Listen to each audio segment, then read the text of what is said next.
कामयाबी सुबह की जैसी होती है, मांगने पर नहीं जागने पर मिलती है।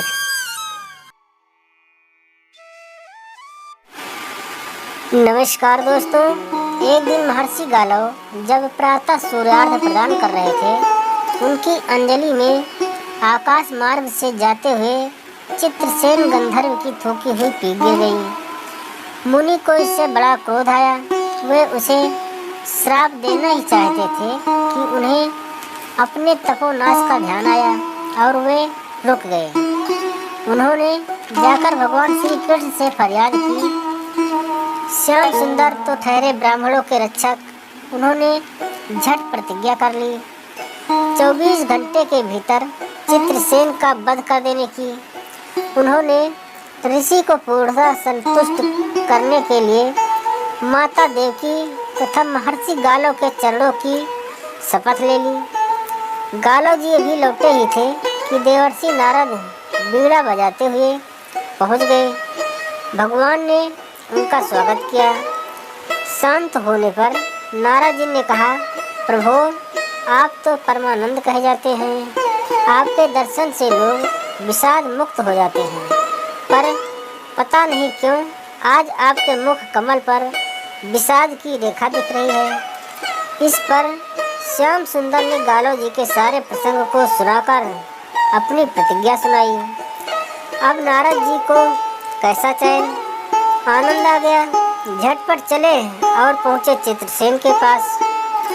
चित्रसेन भी उनके चरणों में गिर अपनी कुंडली आदि लाकर ग्रह दशा पूछने लगे। नारद जी, बस कुछ दान पुण्य कर लो। 24 घंटों में श्री कृष्ण ने तुम्हें मार डालने की प्रतिज्ञा ले ली है। अब तो बेचारा गंधर्व घबरा गया। वो इधर उधर दौड़ने लगा। वो ब्रह्मधाम, शिवपुरी, इंद्र, यम, वरुण सभी के लोकों में दौड़ता फिरा, पर किसी ने उसे अपने यहाँ ठहरने तक नहीं दिया। श्री कृष्ण से शत्रुता कौन कर ले। अब बेचारा गंधर्व राज अपनी रोती पीड़ती स्त्रियों के साथ नारद जी की शरण में आया। नारद जी दयालु तो ठहरे ही, बोले, अच्छा, यमुना तट पर चलो। वहाँ जाकर एक स्थान को दिखाकर कहा, आज आधी रात को यहाँ एक स्त्री आएगी। उस समय तुम ऊंचे स्वर में विलाप करते रहना। वो स्त्री तुम्हें बचा लेगी, पर ध्यान रखना, जब तक वो तुम्हारे कष्ट दूर कर देने की प्रतिज्ञा न कर ले, तब तक तुम अपने कष्ट का कारण भूल कर भी मत बताना। नारद जी भी विचित्र ठहरे। एक ओर तो चित्रसेन को ये समझाया, दूसरी ओर अर्जुन के महल सुभद्रा के पास पहुंच गए और सुभद्रा जी से बोले, आज का पर्व बहुत ही महत्वपूर्ण है।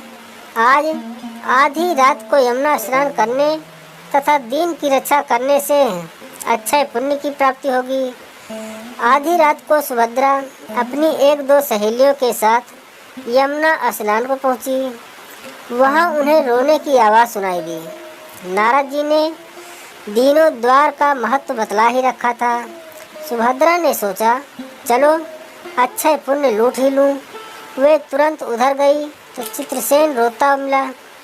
उन्होंने लाख पूछा, पर वो बिना प्रतिज्ञा के बतलाए ही नहीं। अंत में इनके प्रतिज्ञाबद्ध होने पर उसने स्थिति स्पष्ट की। अब तो ये सुनकर सुभद्रा बड़े धर्म संकट में पड़ गई। एक ओर श्री कृष्ण की प्रतिज्ञा, वो भी ब्राह्मण के लिए, दूसरी ओर अपनी प्रतिज्ञा। अंत में शरणागत का निश्चय करके वे उसे अपने साथ ले गई। घर जाकर उन्होंने सारी परिस्थितियां अर्जुन के सामने रखी। अर्जुन का चित्रसेन मित्र भी था। अर्जुन ने सुभद्रा को सांत्वना दी और कहा कि तुम्हारी प्रतिज्ञा पूरी होगी। नारद जी इधर जब ये सब ठीक कर लिया, तब द्वारका पहुँचे और श्री कृष्ण से कह दिया कि महाराज अर्जुन ने चित्रसेन को आश्रय दे रखा है, इसलिए आप सोच विचार कर ही युद्ध के लिए चलें। भगवान ने कहा, नारद जी, एक बार आप मेरी ओर से अर्जुन को समझाकर लौटाने की चेष्टा करके तो देखिए। अब देवर्षि पुनः दौड़े हुए द्वारिका से इंद्रप्रस्थ पहुँचे। अर्जुन ने सब सुनकर साफ कह दिया, यद्यपि मैं सब प्रकार से श्री कृष्ण की ही शरण हूँ और मेरे पास केवल उन्हीं का बल है, तथापि अब तो उनके दिए हुए उपदेश क्षत्रिय धर्म से कभी विमुख न होने की बात पर ही दृढ़ हूँ। मैं उनके बल पर ही अपनी प्रतिज्ञा की रक्षा करूँगा। प्रतिज्ञा छोड़ने में तो वे ही समर्थ हैं। दौड़कर देवर्षि अब द्वारिका आए और ज्यों का त्यों अर्जुन का वृत्तांत कह सुनाया। अब क्या हो, युद्ध की तैयारी हुई। सभी यादव और पांडव रण क्षेत्र में पूरी सेना के साथ उपस्थित हुए। तुमुल युद्ध छिड़ गया। बड़ी घमासान लड़ाई हुई, पर कोई जीत नहीं सका। अंत में श्री कृष्ण ने सुदर्शन चक्र छोड़ा, अर्जुन ने पाशुपास्त्र छोड़ दिया। प्रलय के लक्षण देखकर अर्जुन ने भगवान शंकर को स्मरण किया। उन्होंने दोनों शास्त्रों को मनाया। फिर वे भक्त वत्सल भगवान श्री कृष्ण के पास पहुँचे और कहने लगे, प्रभो, राम सदा सेवक रुचि राखी, वेद पुराण लोक सब राखी। भक्तों की बात के आगे अपनी प्रतिज्ञा को भूल जाना तो आपका सहज स्वभाव है। इसकी तो असंख्य आवृत्तियाँ हुई होंगी। अब तो इस लीला को यहीं पर समाप्त कीजिए। बाण समाप्त हो गए। प्रभु युद्ध से विरत हो गए। अर्जुन को गले लगाकर उन्होंने युद्धाश्रम से मुक्त किया। चित्रसेन को अभय किया। सब लोग धन्य धन्य कह उठे, पर गालों को यह बात अच्छी नहीं लगी। उन्होंने कहा, यह तो अच्छा मजाक रहा। स्वच्छ हृदय के ऋषि बोल उठे, लो, मैं अपनी शक्ति प्रकट करता हूँ। मैं कृष्ण, अर्जुन, सुभद्रा समेत चित्रसेन को भस्म कर देता हूँ। पर बेचारे साधु ने ज्यों ही जल हाथ में लिया, सुभद्रा बोल उठी, मैं यदि कृष्ण की भक्त हूँ और अर्जुन के प्रति मेरा पतिव्रत्य पूर्ण हो तो यह जल ऋषि के हाथ से पृथ्वी पर ना गिरे। ऐसा ही हुआ। गालो बड़े लज्जित हुए।